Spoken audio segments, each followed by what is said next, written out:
L'avenir en commun, Mélenchon 2017. Est-ce que vous savez ce que c'est? Ah. C'est son slogan, non? C'est... Non, son slogan, c'est insoumis, la France insoumise. Non, ça c'est Moilec, ça, non? Non, Alors, peut-être que c'est Moilec qui est derrière, mais bon, c'est la France insoumise.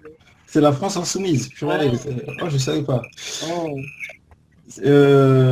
Donc son slogan, ça c'est le Il y en titre a de son d'autres, hein, livre. mais bon, en tout cas, c'est la France insoumise. C'est son livre programme, en Ce fait. signe, il veut dire quoi? Exact. Ah, voilà, il était une voix. Là, c'est pour tous les comploteurs, là.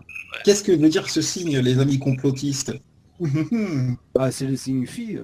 Non, Bon, en C'est filles et garçons, science, c'est filles et garçons, non? Ah bon? non, c'est le signe fille. c'est le signe, la lettre grecque phi, ouais. Phi. La Est-ce que sagesse, ou je sais plus ce que ça veut dire. le nombre d'or, Ouais, c'est le Non, nombre d'or. La sagesse, c'est un truc, l'harmonie, un truc, l'équilibre, quelque chose dans ce goût-là, quoi. Mais effectivement, c'est pas lui qui l'a annoncé, mais Phi, c'est le nombre d'or. ouais, Et j'ai vu le 60. Alors, je sais pas, hein, je me ouais, souviens les exactement. poussières, ouais. Voilà, c'est le nombre harmonieux qu'on retrouve dans chaque être et dans chaque volume et dans chaque création.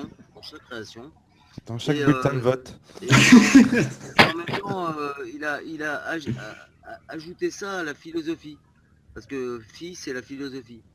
Donc c'est l'harmonie liée à la philosophie, parce que comme il est agrégé de philosophie, d'après ce qu'il a dit, Euh, C'est très New Age, hein? ouais, c'est... ouais, ça fait très sectaire, hein, ça fait très sectaire. Hein.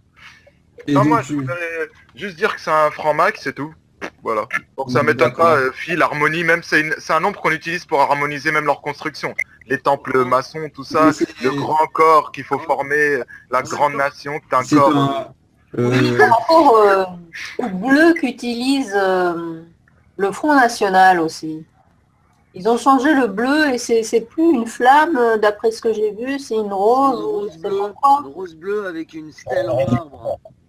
Ouais, c'est une rose bleue avec une stèle en marbre, figée dans le marbre un petit peu. Non, mais rouge et bleu, c'est comme les deux opposés. Le rouge, c'est la couleur qui a la plus grande longueur d'onde. C'est celle que tu vois le plus loin et qui est la plus agressive. C'est pour ça que le mot avenir, d'ailleurs, est écrit en rouge. Et en commun, le bleu, c'est une couleur hypnotique, c'est une couleur léthargique. C'est une couleur froide, ouais, effectivement, le bleu c'est une couleur froide. C'est la moins grande longueur d'onde, c'est la moins agressive aussi. C'est celle qui est le plus léthargique, hypnotique. Pas comme le vert qui est apaisant, qui est entre les deux d'ailleurs. D'ailleurs, on trouve beaucoup de bleu dans le psychédélique, hein, dans les mouvements. Non, c'est vrai, ils en ont parlé il n'y a pas très longtemps, j'avais vu un...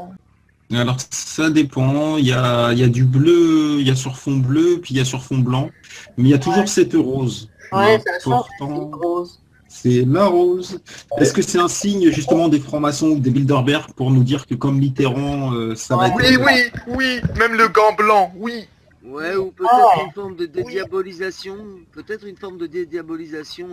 inversée. Donc, on a deux logos pour la marine qui sont inversés. Je pense pas qu'il y a deux logos filles pour Mélenchon. Ces affiches, elles sont dans le même bleu, mais avec sur fond rouge en fait. Donc, je sais pas, entre le phi et la rose, est-ce que l'un des deux va manipuler Non, mais la rose, elle est peut-être violet, la rose, ou bleue, ou je sais pas. Elle a essayé de faire un truc féminin un peu, parce qu'elle ressemble un peu, hein. Elle est trapue, la marine, hein. Ah, j'avais pas vu ça, ce symbole ésotérisque aussi. Ésotérisque. Ésotérisque, oui, au nom du peuple. Ça, c'est pour tous les musulmanistes. En même temps, faut pas tomber non plus dans le complotisme absolu, parce qu'il y a... On va se gêner, on va se gêner. On a rigolé, tu sais, veux qu'on participer à la Champions League, quoi. Ah bah merde. T'as les colonnes, On est là pour ça. les colonnes, les Non, je te rappelle juste que c'est la Champions League intergalactique de complartistes. Ah ouais, bah alors là, ouais. Donc là, justement, on se lâche sur ça. Hein. C'est Le pauvre, il est trop sérieux, un coup. au nom du peuple. Est-ce que c'est un message subliminal pour rejeter tous les croyants? Parce que les chrétiens aussi disent au nom de Dieu. Donc au nom du Christ, je crois qu'ils disent les chrétiens plutôt. Bah depuis les croisades... On dirait pas une lame d'escrime plutôt, un truc comme ça. Dans un autre sens. On dirait un... Oui, Ah, oui, c'est fleuret une lame à moucheté, double ouais. tranchant. C'est un sabre à double tranchant. Ça Fleuret, ça peut-être. peut se comprendre comme ça. Ouais, un dard de frelon, peut-être. Ça ressemble à un fleuret, et je pense que c'est un fleuret parce que dans ma mémoire, le fleuret, c'était la seule arme qui était que les femmes avaient le droit d'utiliser. Jusqu'au 19e, je crois, ou 18e. Quoi. Alors, ça coïncide, cette Il histoire. y a un lien avec le mot fleur quand on dit fleuret, c'est juste par curiosité comme ça. Oui, par la forme. Ouais, quand t'es fleurette, Ah, ouais. d'accord. Donc ça est un fleuret. Ouais, à mon avis, c'est un fleuret. On Il y a devrait... plusieurs significations, quoi. C'est ça, c'est. Le fleuret, c'est une femme, et le fleuret, c'était la seule arme qui était autorisée, que c'était la seule arme que les femmes pouvaient porter. Et ça Ouais, marque ça aussi tient, c'est de la dédiabolisation avec la rose Ah, socialiste. c'est une meuf bonhomme, elle fait la guerre, Ouais, mec. absolument. Ouais, Il y a des ça choses marche. Hein. Ah, qui se croisent. Hein. Et vous savez que ces couleurs-là de Mélenchon, j'ai regardé au niveau de filles, il y a des tableaux. Ouais, c'est ça. Il y a des tableaux dont la dernière scène du Christ de Leonardo da Vinci Ouais. et la présence de ces deux couleurs très très prononcées, en fait, des touches bleues avec un fond rouge. Ah oui, c'est vrai, c'est vrai, c'est vrai. Bravo, là nous rentrons parfaitement dans l'ésotérisme. Bravo, il était une voix. Hein. Ah oui, c'est assez... Tu complotes bien quand même. Hein. Si tu veux, il y a même une main en plus, je crois, de Vinci, il était foncé, il a mis une main en plus avec un couteau derrière la tête du Christ. Et donc, là, c'est vrai qu'on voit la couleur rouge et bleu, Ouais. qui revient aussi des deux côtés, hein, parce qu'il faut de la trinité. Mais en plein centre, on a ce même code couleur, on va dire.